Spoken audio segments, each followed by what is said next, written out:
అప్పుడు గుర్తొస్తుంది.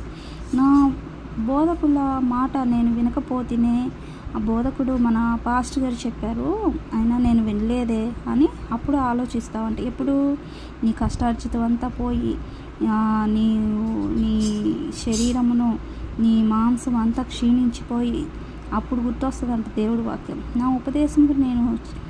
ఉపదేశములకు నేను చెవియొగ్గలేదు.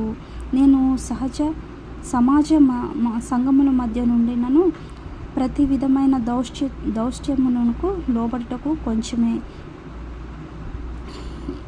ఎడమాయను అని నీవు చెప్పుకొనుచు మూలుగుచు నుండువు. అప్పుడు మూలుగుతూ ఉంటావంట, అయ్యో దైవజనులు చెప్తున్నా నేను వినలేదే, అయ్యో సమాజంలో ఉపదేశాలు వినిపిస్తున్నా నేను వినలేదే, అప్పుడు మూలుగుతూ ఉంటావంట. కాబట్టి దేవుడు ప్రేమతో నా కుమారుడా అని నీతో మాట్లాడుతున్నప్పుడే నీవు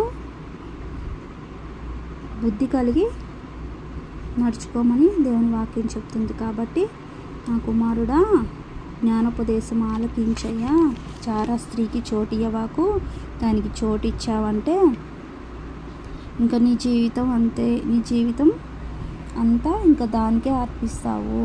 నీ కష్టార్జితం నీకుండదు, అన్నిల పాలవుతుంది. నీ ఆస్తి పరుల పాలవుతుంది. కాబట్టి నీ యవ్వన బలం అంతా అయిపోతుంది.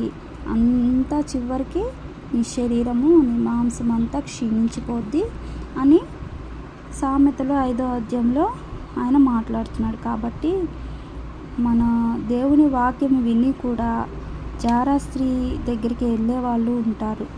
ఎందుకంటే ఆయన మాటలు వినపడుతున్నా త్రోవ పక్కన పడే విత్తనాల వలె ఉంటారు అటువంటి వారు. కాబట్టి ఆయన వాక్యం ఎందుకు వినిపిస్తుందా?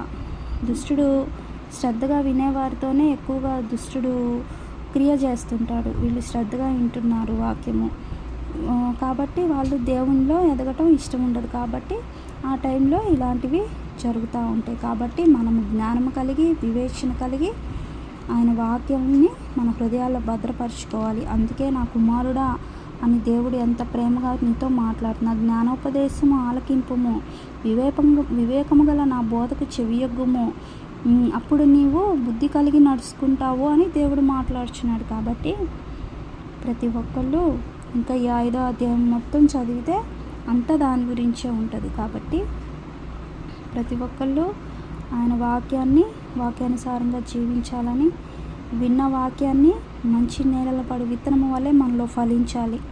కాబట్టి ప్రతి ఒక్కరూ వాక్యం చదవాలని దేవుని నామంలో కోరుకుంటున్నాను. మీ అందరికీ వందనాలు. ఆమేన్.